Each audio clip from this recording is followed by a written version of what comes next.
बिस्मिल्लाहिर्रहमानिर्रहीम। अस्सलामुअलैकुम dear students. आज का हमारा लेक्चर क्लास 6 के चैप्टर नंबर 3 की एक्सरसाइज 3.6 से रेलिवेंट है।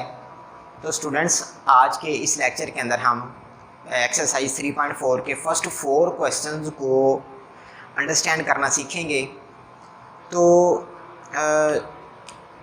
इस एक्सरसाइज को समझने से पहले स्टूडेंट्स कुछ बातों को अपने ज़हन में रखना बहुत ही अहम और ज़रूरी है।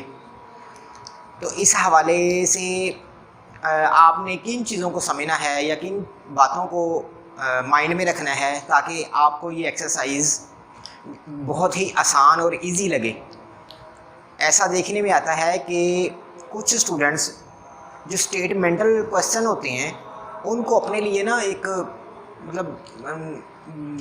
इम्पॉसिबल सी शय समझते हैं। तो ऐसी कोई बात नहीं होती। इस बात को कभी भी अपने ज़हन में नहीं रखना। आपने जो आज का लेक्चर है इसको आपने गौर से सुनना है। तो इंशाल्लाह आप इन बातों को बड़े अच्छे तरीके के साथ और बड़े सादा अंदाज के साथ इनको अंडरस्टैंड कर लेंगे। तो स्टूडेंट्स, एक बात हमेशा याद रखिएगा कि जब भी किसी भी क्वेश्चन की स्टेटमेंट के अंदर आपको ग्रेटेस्ट का वर्ड मिले, लॉन्गेस्ट का मिले, बिगर का मिले, बेस्ट का मिले, मैक्सिमम का मिले, या इंक्रीज़ हो रही है कोई शय, इस तरह का वर्ड मिले, यानी आपके सामने जो उसका जो है ट्रांसलेशन आए वो बड़े से बड़ा की आए, तो ऐसी सिचुएशन में हमेशा हम HCF फाइंड करते हैं। क्या? जब हाईएस्ट का जिक्र हो, जब मैक्सिमम का जिक्र हो, जब लार्जेस्ट का जिक्र हो, या इसी तरह के मिलते जुलते अगर किसी भी स्टेटमेंट के अंदर वर्ड्स जो है जो एग्जामिनर है या जो क्वेश्चन है उसके अंदर वो इस तरह की कोई टर्मिनोलॉजी यूज़ करता है, तो आपने हमेशा उन वैल्यूज़ का, उन स्टेटमेंट्स का, उन क्वेश्चंस का HCF फाइंड करना है।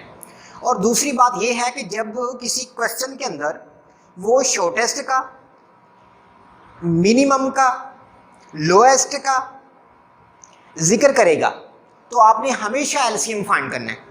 अब यहाँ पर दो बातें और कि HCF फाइंड करने के 3 मेथड है और LCM भी फाइंड करने के 3 मेथड है, जो हम पिछले जो पूरा ये चैप्टर है उससे लेके अब तक पढ़ चुके हुए हैं।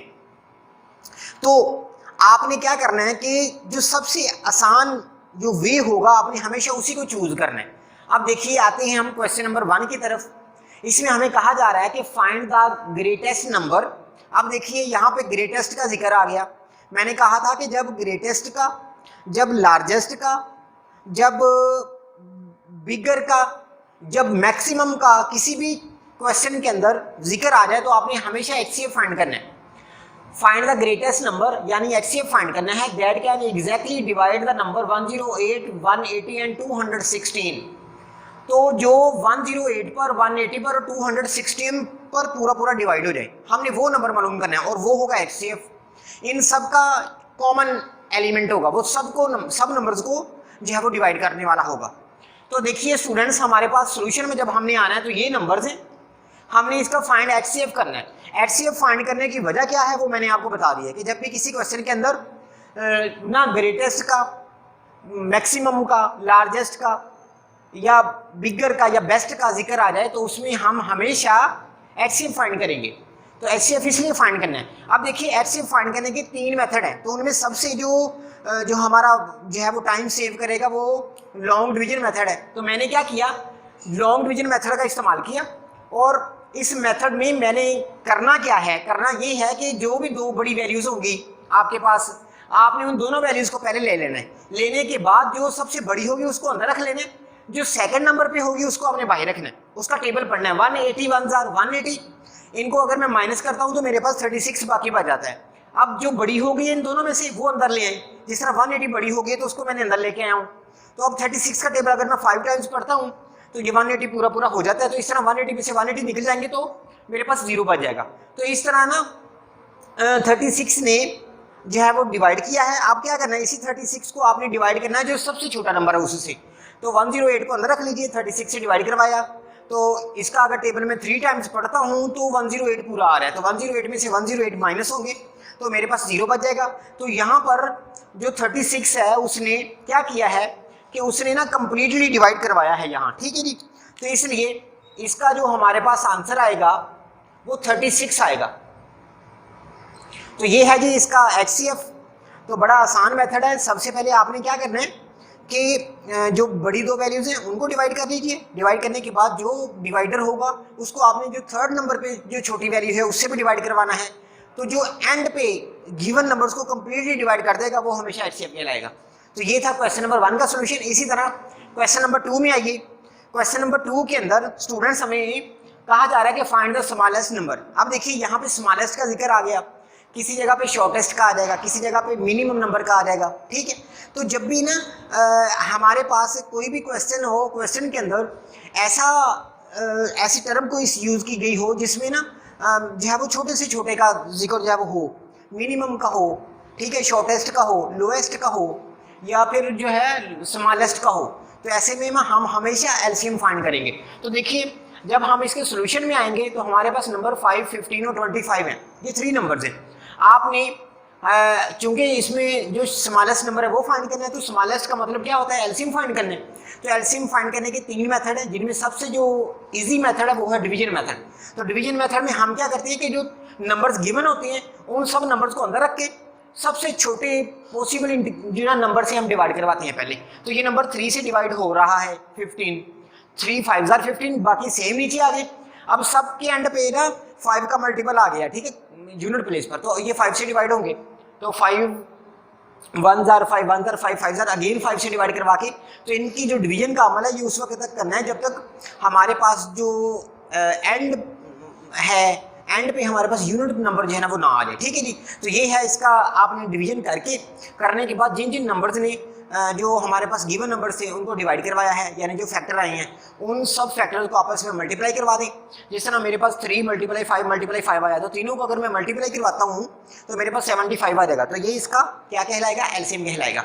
इसी तरह स्टूडेंट्स क्वेश्चन नंबर 3 है, इसमें इन्होंने find the greatest measure of a string, एक रस्सी है उसकी ना ज़्यादा से ज़्यादा जो लंबाई की पैमाइश है वो करनी है। दैट कैन मेजर एग्जैक्टली 27, जो ना जो है वो मापी जा सकती है 27, 45 and 63 metres long wooden border exactly.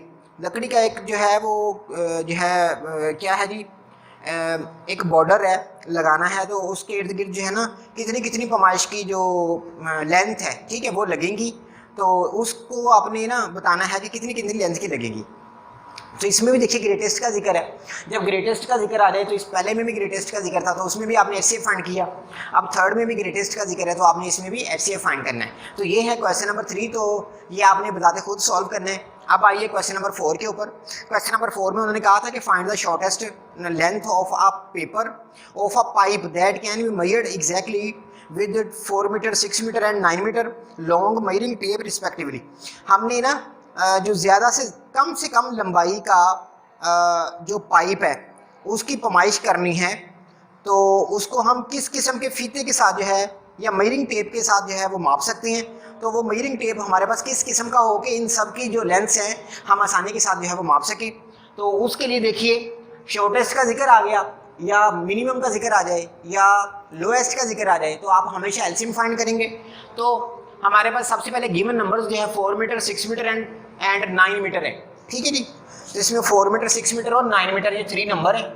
तो अब आपने क्या करना है, इनका फाइंड एलसीएम करना है। एलसीएम फाइंड करने की वजह क्या है, वजह मैं आपको बता चुका हूँ कि जब भी किसी स्टेटमेंट के अंदर किसी भी जगह पर शॉर्टेस्ट का, मिनिमम का, लोएस्ट का, ठीक है, जिक्र आ जाए तो आप हमेशा क्या फाइंड करेंगे, एलसीएम फाइंड करेंगे। तो अब आपने तीनों नंबर्स को अंदर रखना है और पॉसिबल जो शॉर्टेस्ट नंबर है उससे डिवाइड करना है। तो 2 से पहले डिवाइड कराया, अगेन 2 से, फिर 3 से, फिर 3 से। इस तरह हमारे पास एटलीस्ट 1 जो है ना आ गए हैं। अब आपने इन जिन नंबरों ने जो है वो गिवन नंबर्स को डिवाइड करवाया है, यानी जिन फैक्टर ने गिवन नंबर्स को डिवाइड करवाया है, आपने उन सबको मल्टीप्लाई करवा लेना है। मल्टीप्लाई करवा के जो हमारे पास इसका प्रोडक्ट आएगा वो इसका एलसीएम कहलाएगा।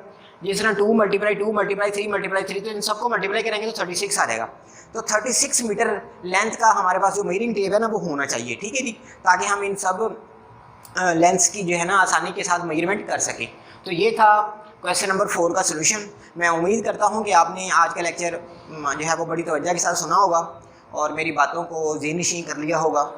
तो ये हैं स्टेटमेंटल फॉर्म्स वाले क्वेश्चंस जो ज़रा बच्चों की नज़र में डिफ़िकल्ट समझे जाती हैं।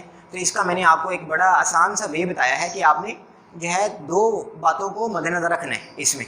तो इसकी बुनियाद पे फिर आगे आपने पता करना है कि इसमें एचसीएफ फाइंड किया जाएगा या एलसीएम फाइंड किया जाएगा। तो ये था आज का लेक्चर स्टूडेंट्स। अगर इसके अलावा किसी भी तालिब इल्म को किसी किस्म का कोई प्रॉब्लम है तो काइंडली वो हमसे पर्सनली तौर पे रब्ता कीजिए। इंशाल्लाह हम उनका वो प्रॉब्लम सुन के उसको सॉल्व करने की कोशिश करेंगे। तो आज के लेक्चर का एग्ज़ाम करते हैं। अल्लाह हाफ़िज़।